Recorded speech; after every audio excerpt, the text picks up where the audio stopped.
Hello and welcome to the next episode of Spiritual Fertility. I am so excited for this next guest to bring her to you, to bring the frequency of our conversation to you. And just really, she is just an amazing person. She came into my world. I was just thinking about it before we were sitting. Well, I've thought about it a bunch, but before we were sitting down for this conversation specifically, she came into my awareness and my world at like the beginning of 2020, I feel like it was. And it was through this app called Clubhouse, or this platform called Clubhouse, which had this like short run and where you would kind of log on and facilitate different conversations that folks could join in. And I happened to join in to a conversation that was taking place. One of my former guests from season one, Jennifer Spohr, was talking to my next guest today. And that's when she first came into my awareness. And I was like, oh my goodness, who is this person? And I started tuning into and following her on social media and participated in some really life shifting breathwork sessions and meditations um, and different experiences that allowed me the opportunity to recognize some of the deeper core aspects of my inner self and really work through those. And it was just, I can remember still some of the moments and experiences through having her facilitate some of these for me and exactly what came up. So it's very special to me to be here with my next guest, Alyse Bacine, and I invite her to Spiritual Fertility for a couple reasons. And I'll let you talk in a moment. Oh my gosh, so many things is coming up. But our intention, really, my intention in inviting Alyse on to share this space with me is to really bring forward the mother relationship, and specifically that wounding or that abandonment that can come with the mother relationship. And so I'm sure she's going to talk about that and some of her amazing work and her journey. So welcome, Alyse. It's so great to have you here. I'm so happy to be here. Thanks for having me. Of course. So let's jump right in because you have a lot to share. For you to start at the beginning of your journey, maybe the beginning, or kind of highlight a moment when you felt that shift to kind of um, look inside yourself and move forward from that point forward. So start us off. Yeah, so I think for me, one of the pivotal moments on my journey was at age 19, because that's when I discovered breath work. And that was just a pivotal moment for me because I was struggling a lot at that time. I was struggling with an eating disorder and anxiety, and I was just looking for answers because I didn't understand why. So that led me to discover yoga, and I started working at a yoga studio, and that was where I discovered breath work. So, and breath work really changed my life in a lot of ways, and it helped me heal. And obviously, it's a huge part of what I do today. But I started being trained in breath work at a very young age. And like, in my early 20s, I did 4 breathworker training programs. And then I started having clients and running groups and stuff in my early 20s.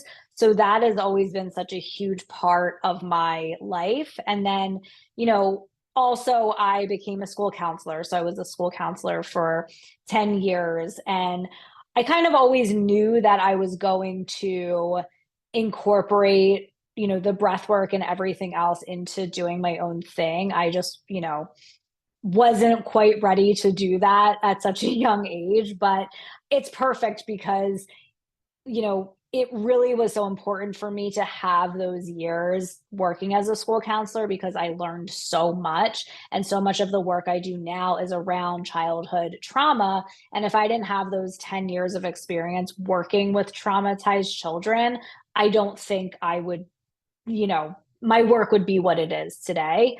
So that part was really important. And then I think, kind of the other tipping point for me was in late 2019, I had just gotten a new school counseling job, and I thought this job was, everything that I wanted. It was the perfect school, it was a raise, it was the perfect circumstances. They were going to pay for me to run this meditation program. And it was so, it was like perfect.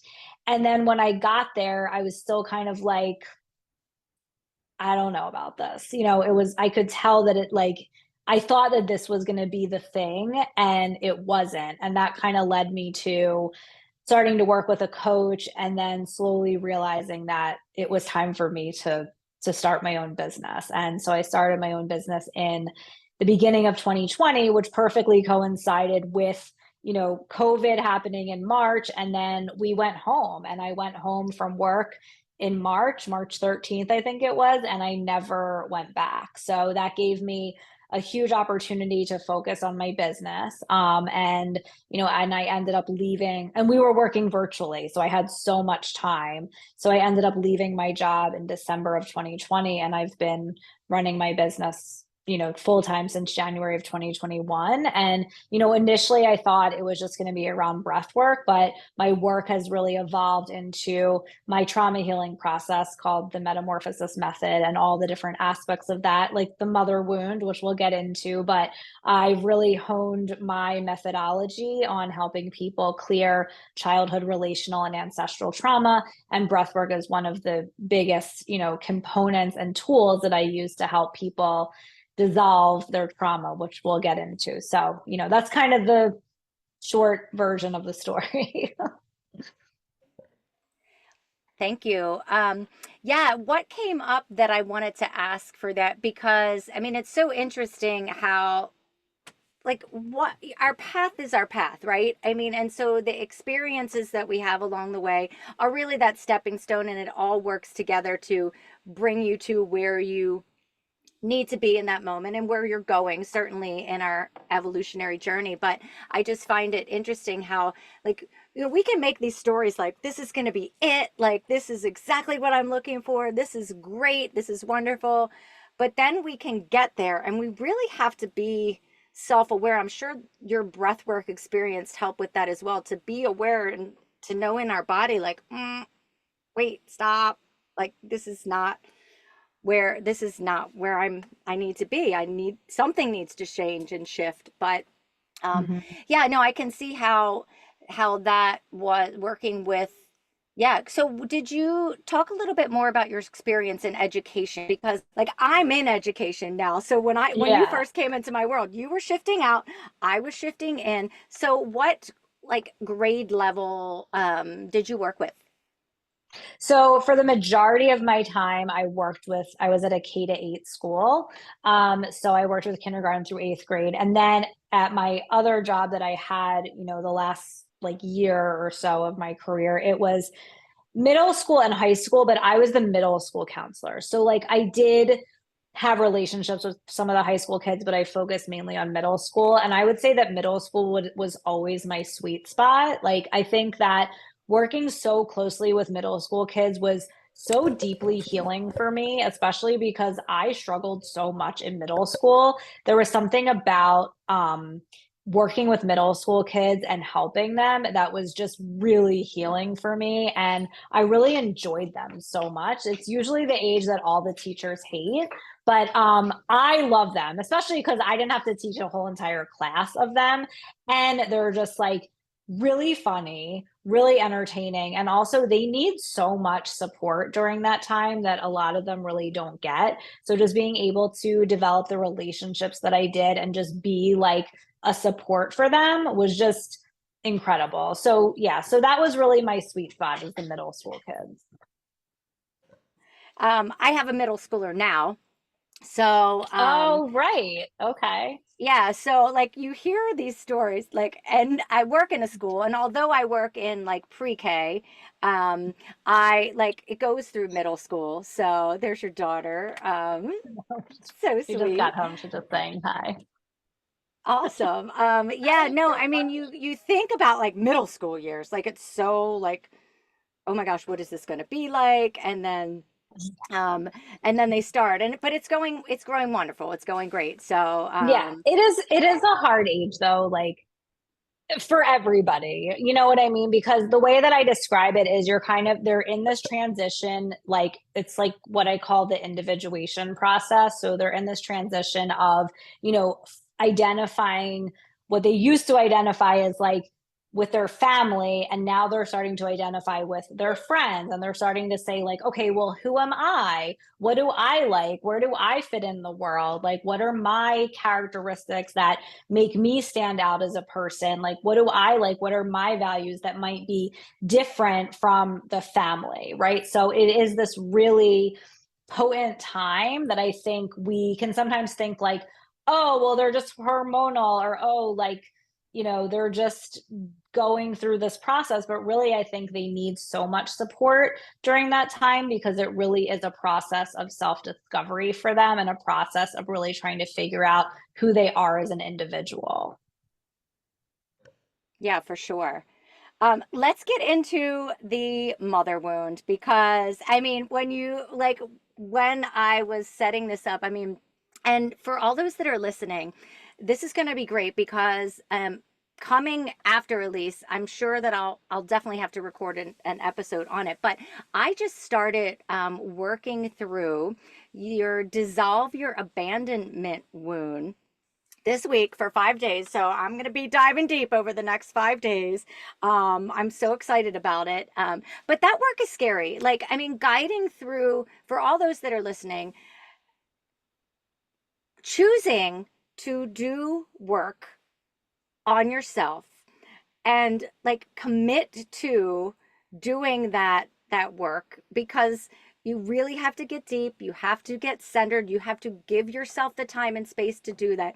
But it's scary because you know that it's not fun, and things are going to come up that you're going to have to work through. So Yes.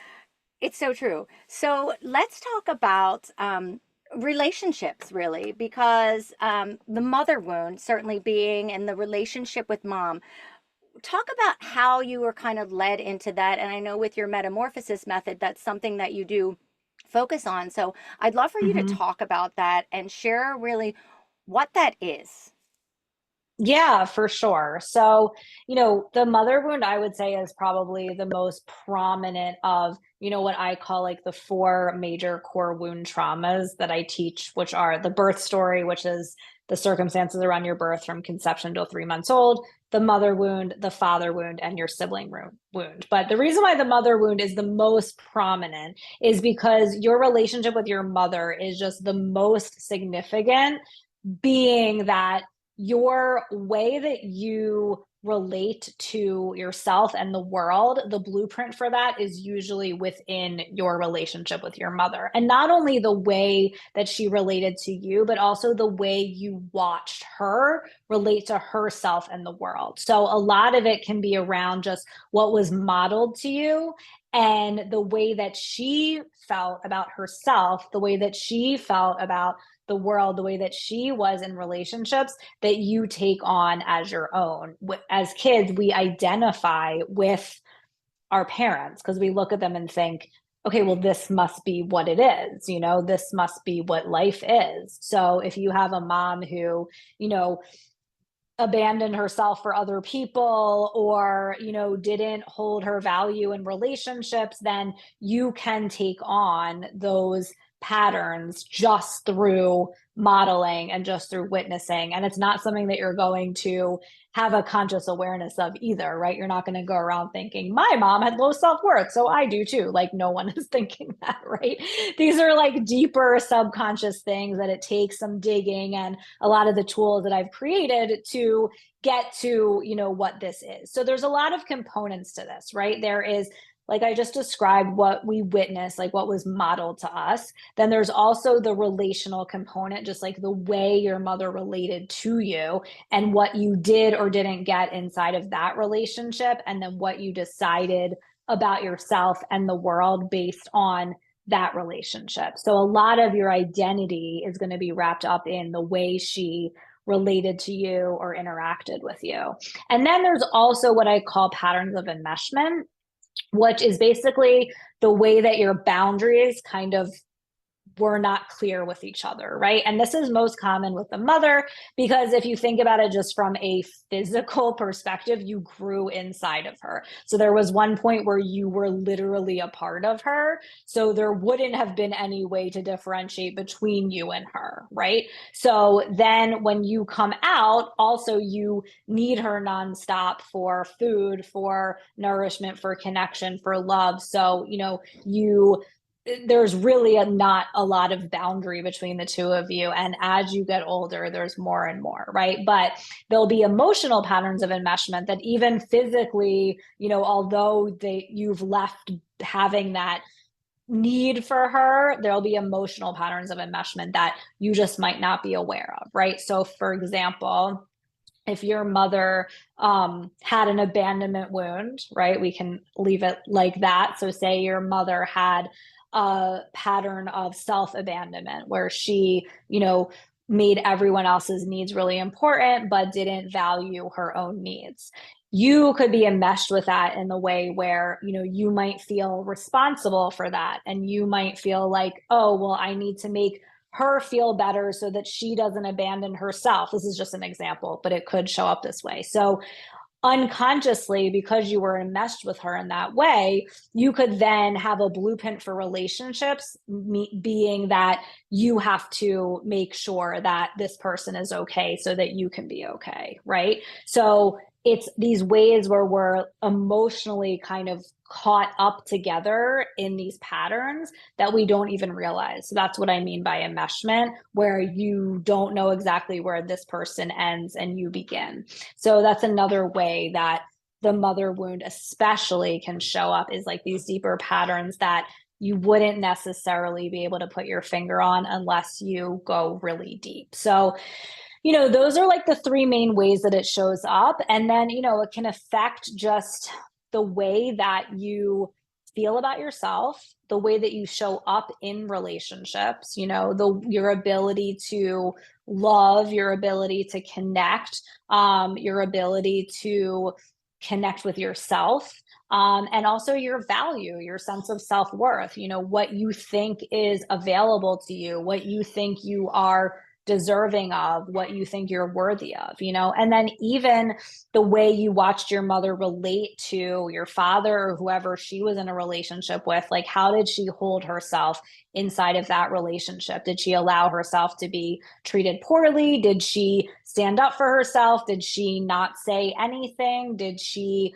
was she passive aggressive? Like, all of those things will most likely contribute to the way that you start to relate, whether it's like her or the opposite of her, it's most likely going to affect it. So those are just some ways, that it can show up, although it's going to be different on a case by case basis. But I don't know anybody, I've never worked with anybody that their mother wound is not like a very prominent part of the work that we're doing. And even when it comes to something like the abandonment wound, which we're working through this week, that type of wounding is going to be woven through, these other major relationships and how they affected you. So that's kind of just like this other lens and other component of, these major types of traumas that will affect you, from childhood and then into your adult life. So then to bring it back to relationships,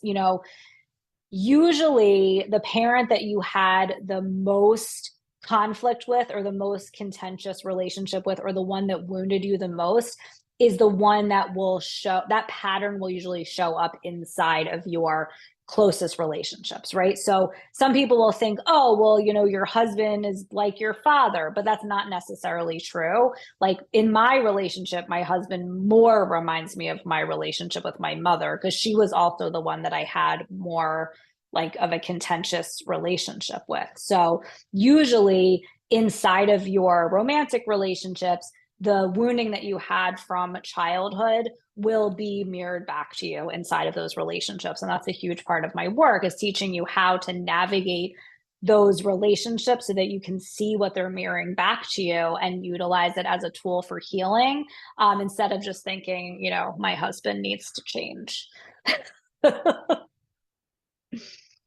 Wow.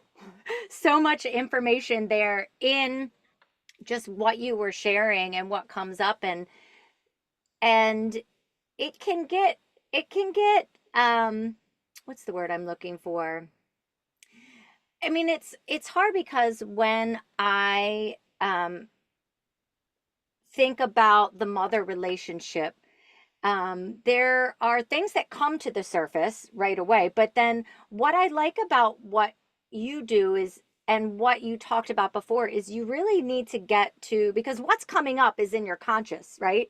Yeah. To get to that like embedded subconscious, which we are not even aware of. That's where the patterns come in, because you don't know, it's just what's been ingrained and repeated most often, that then you have taken on and exacerbated, but it's stored in that Hmm. part of the brain that you don't know about, which then helping to recognize like your like the stories of origin as you share in your Hmm. messaging and in your trainings, like you're aware of it, you can be aware of it, which is great, like to be aware of it. But you bring in that, talk about how like bringing in the breath work aspects really help you to dissolve that, because it's great to Hmm.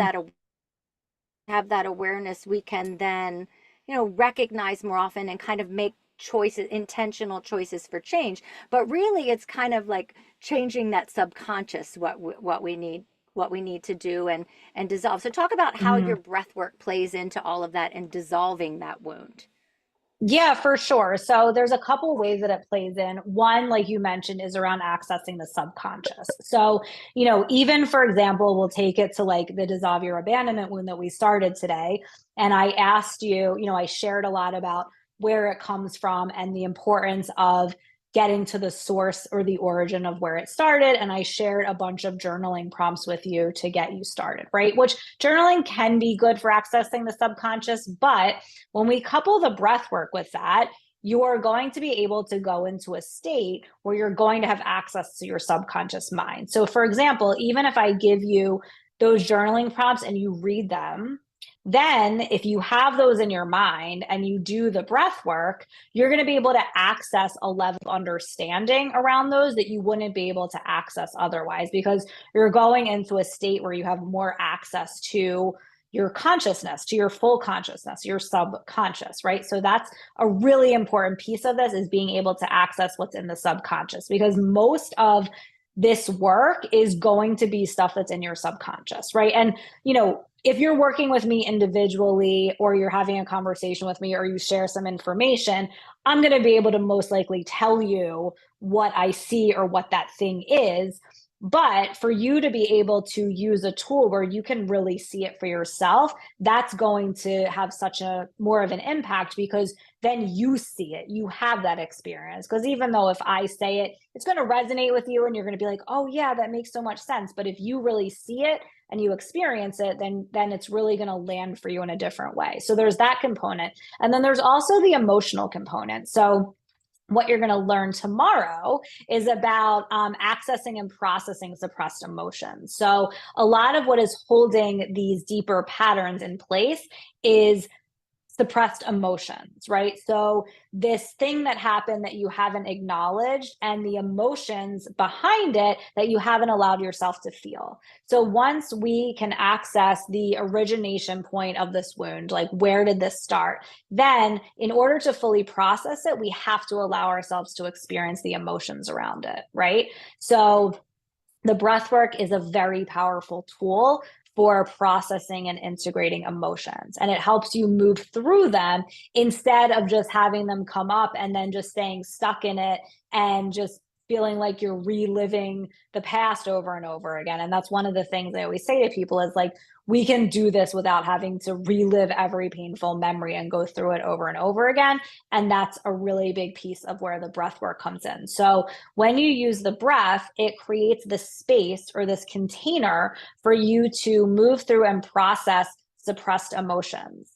So, all the breath is doing is giving your body this opportunity to do what it's meant to do. Like the body wants to process emotions. All emotions are is energy in motion, energy that wants to move. But when you've suppressed it, it's just sitting there kind of in the body, waiting to be processed. So when you use the breath work, you're giving yourself the opportunity to process and integrate suppressed emotions. So especially when you've accessed an emotion and you've allowed it to come up, then you can use the breath to powerfully move it and process it. So it's not just stuck and you keep re-experiencing it over and over again. So I would say those are the two main ways that it really contributes to the trauma clearing piece. I think it can also be really powerful in just connecting with your higher self, connecting with your intuition and your creativity, and also just moving energy in general. Like, I think when people start working with me and they start doing the breath work,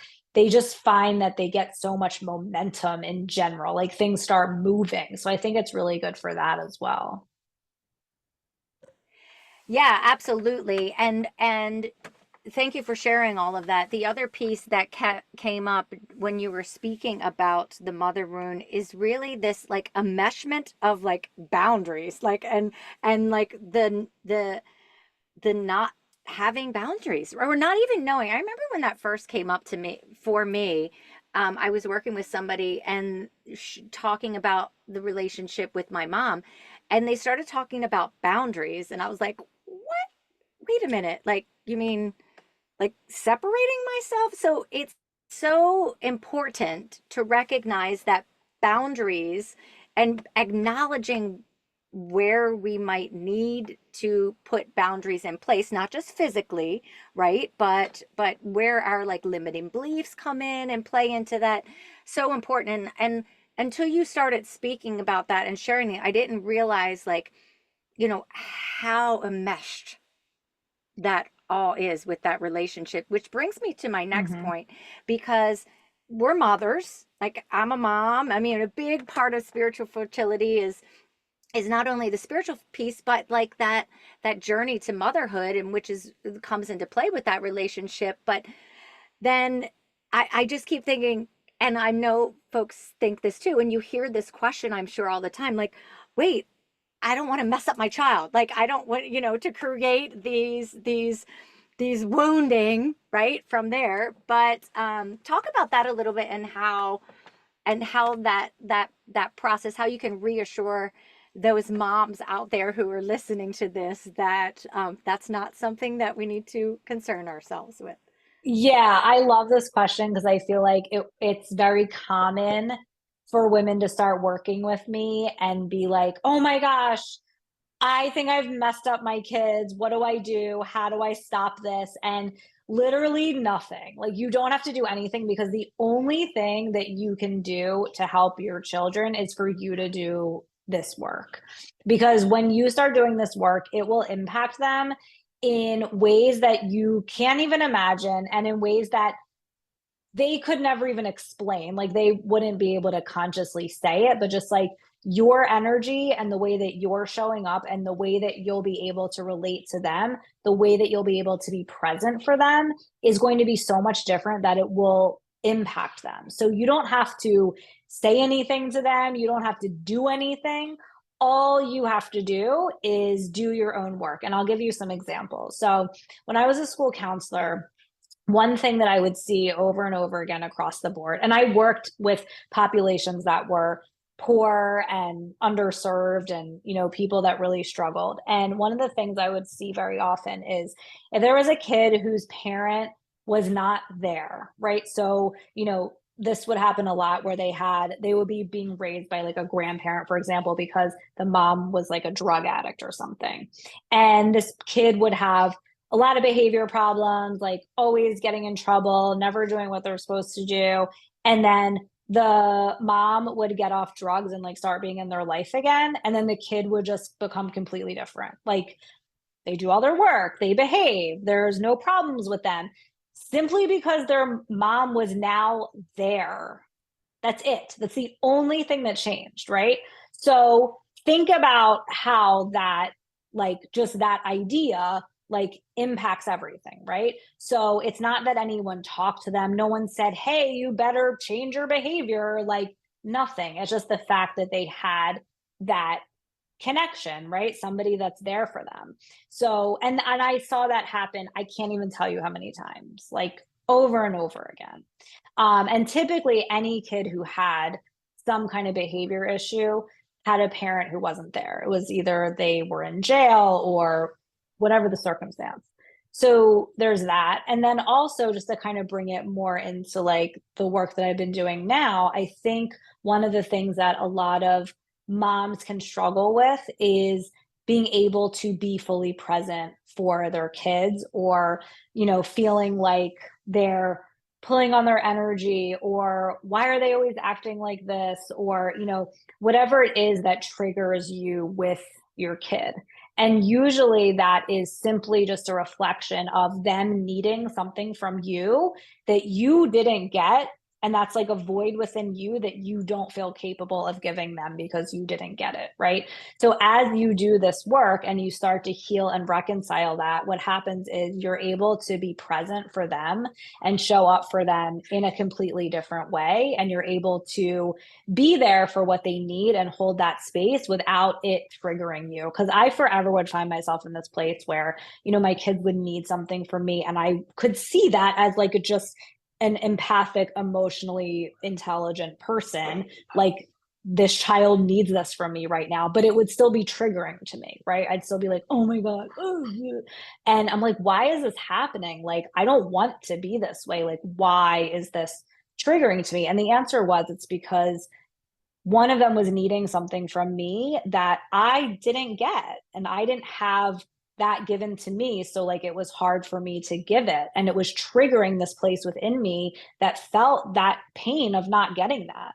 But then once I was able to heal that and reconcile that, it just became easy and natural to like be present in certain ways that was really hard for me before. So I think that that's another amazing piece of this work, is like, you just start to be able to show up differently and create different levels of relationship with your kids. So the answer is no, you're not messing anybody up. And also, the other thing I just want to say around this too is like, we're all human, right? And like, we're not meant to be perfect and for our kids to never have pain or upset in their lives. Like, I always say, as a parent, your job is to be the supporting actor, not the director. Like, you're there to support them in going through the human experience, not to prevent them from ever getting hurt or having anything bad happen. You know what I mean? Like, that's not possible, and they're supposed to go through those things. It's just your job to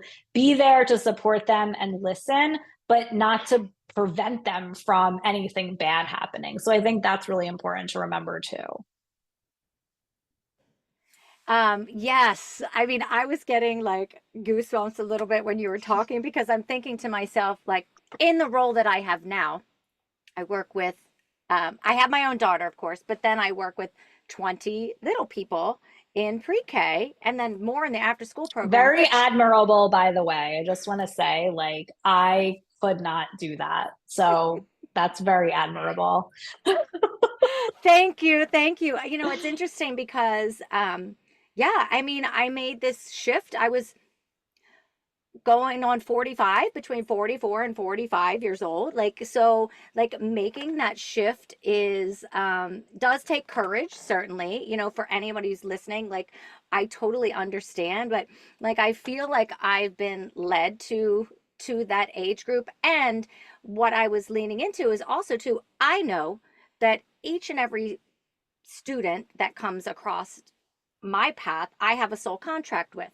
So Mhm. hearing you speak about the work we do on ourselves allows us to be present, but also those triggers, because I'm triggered every day. Like, you know, Oh, I'm all sure. these, all these little people coming at you, with just different things. But, Mhm. yeah, no, it's so important to hear you say that, because it makes me feel good knowing that, as we continue doing this work, as I continue doing this work, as those who are called to listen to this and to connect with you to do this work, it really does, that gift is that strengthened relationship with ourselves, certainly first and foremost, but then with those little people in our life that, you know, we're there to nurture and grow with. And yeah, so important. So thank you for sharing that. I want to shift into one thing kept coming up too.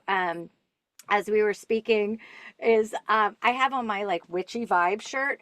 One of the things I Oh, I know love you, it. thank you. I know one of the things that you've talked about that resonated for me in the past is the witch wound.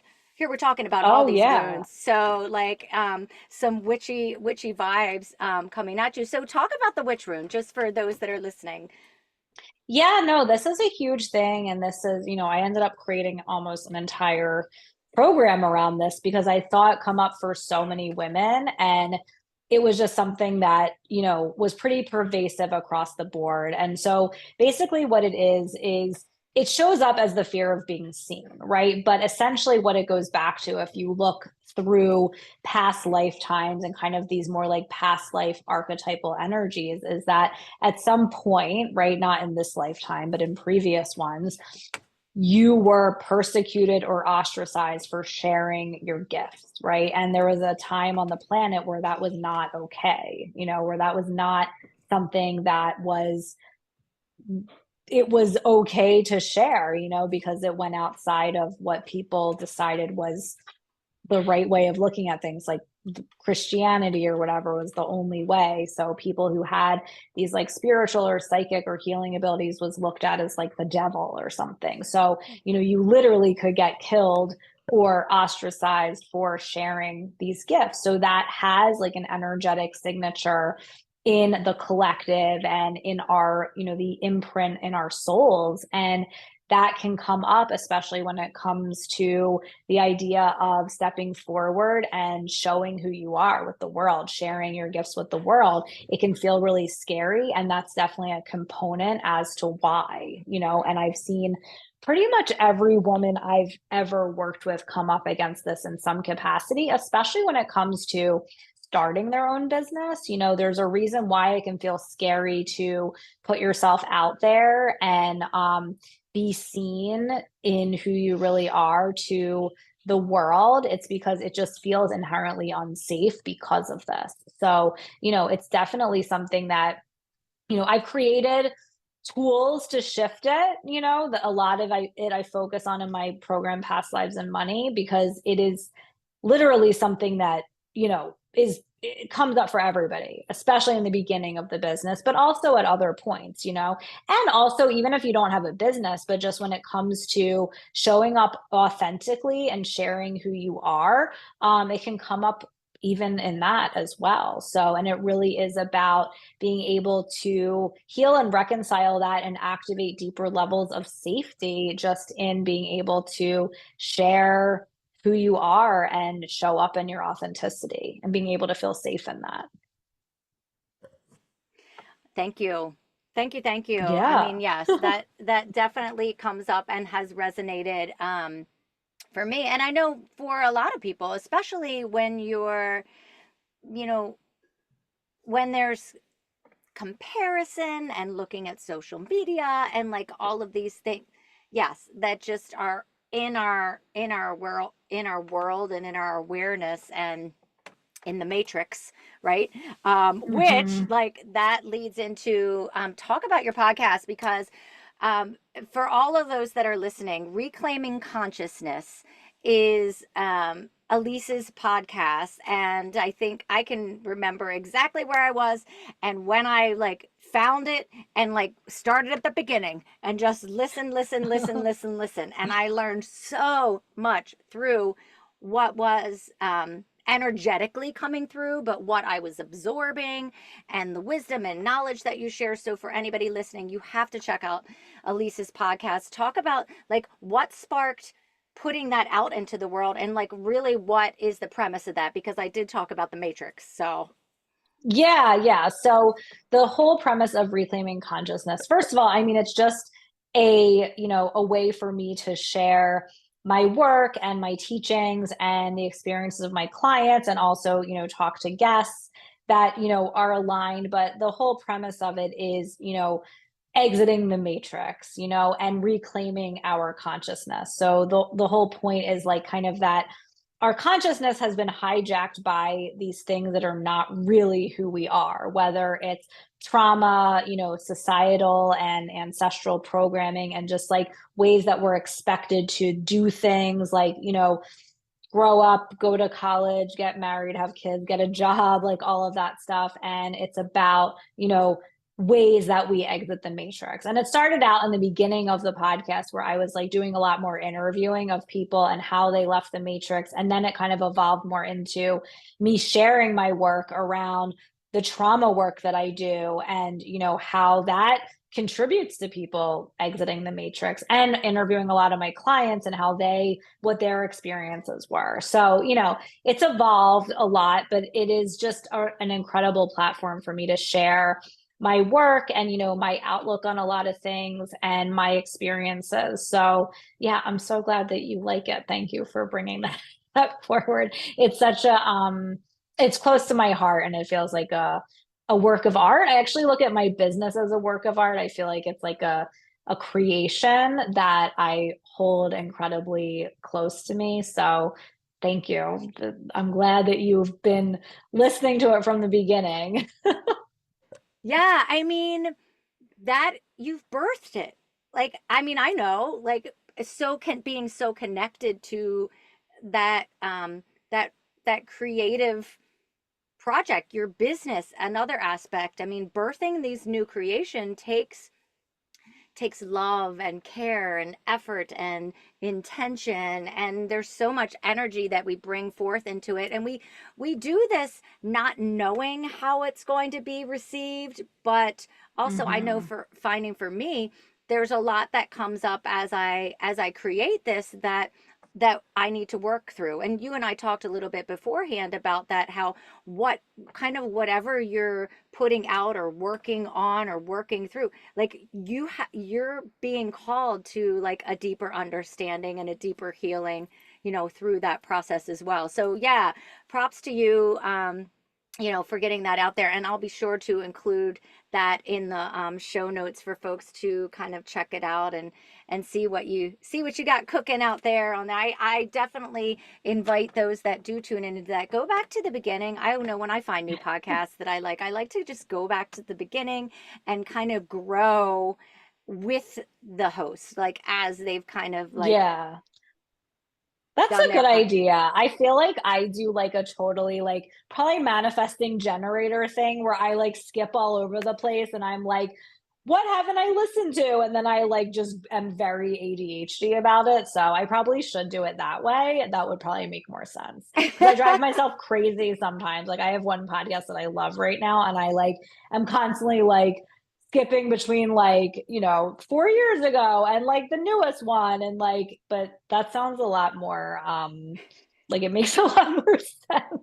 Right. Well, like I mean, for me it did, right? But you talked about manifesting generator, which perfect lead into, I've been talking and touching on human design and how that's come into my guests' lives. So, so far I've only talked to projectors, really. So you're the first manifesting generator. So that's talk a little bit about what you've learned about your human design type.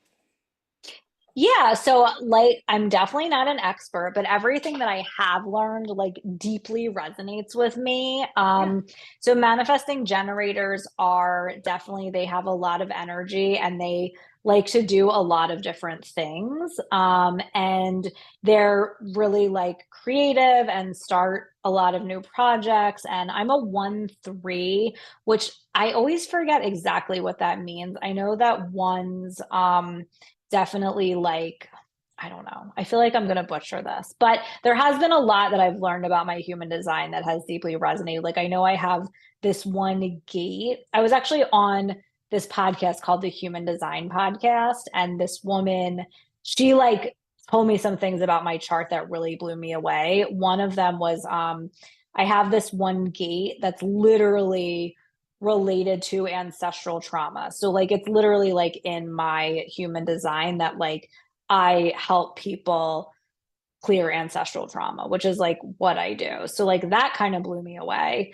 And then I'm trying to think if there's anything else that I remember, but I do think that I'm very much am my human design because I'm constantly like going back and forth between a bunch of different things. And that actually works really well for my energy. Like it's hard for me to just like focus on one thing for a long time and finish it. I'm constantly like going back and forth to a million different things and then like gradually finishing. I do finish things.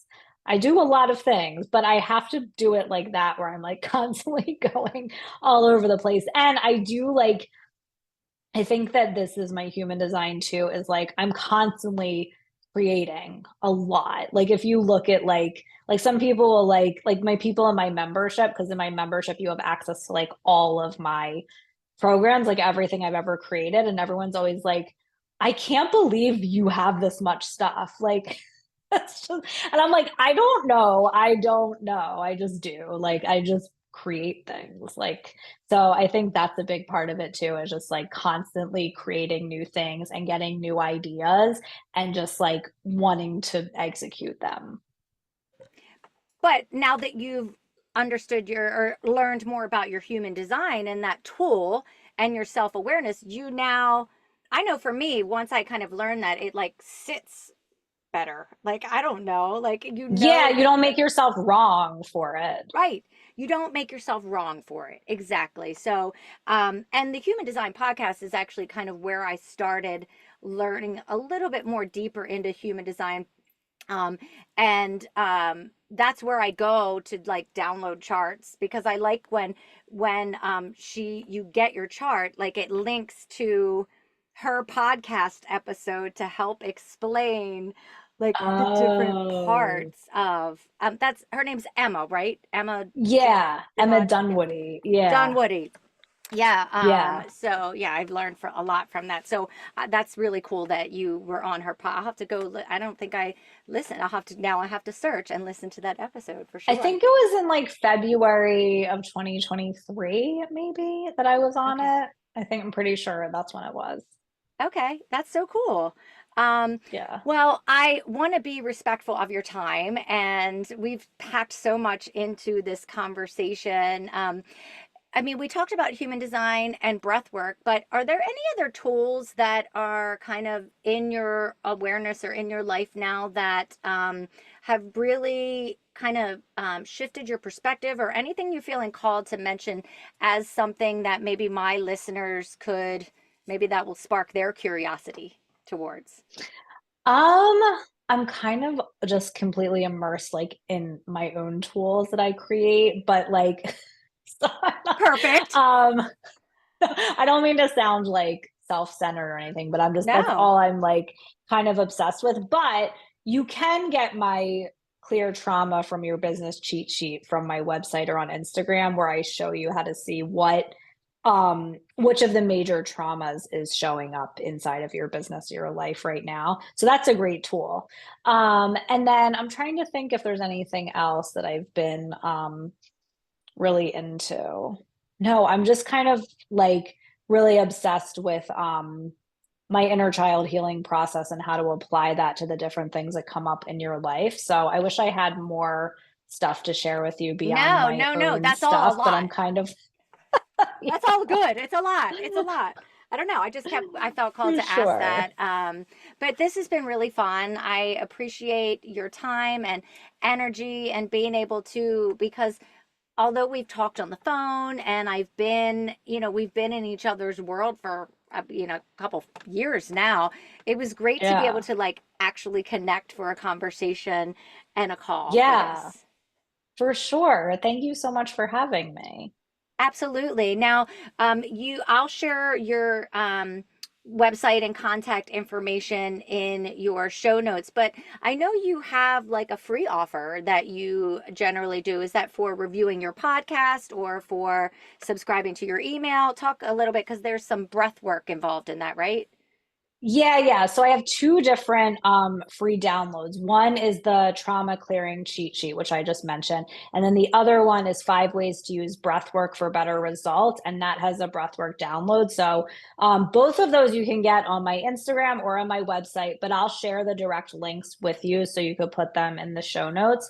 So that way you can, try my breathwork out. And then also if you review the podcast and send me a screenshot, you get a $250 credit that you can apply to anything in my world. So that's the podcast thing.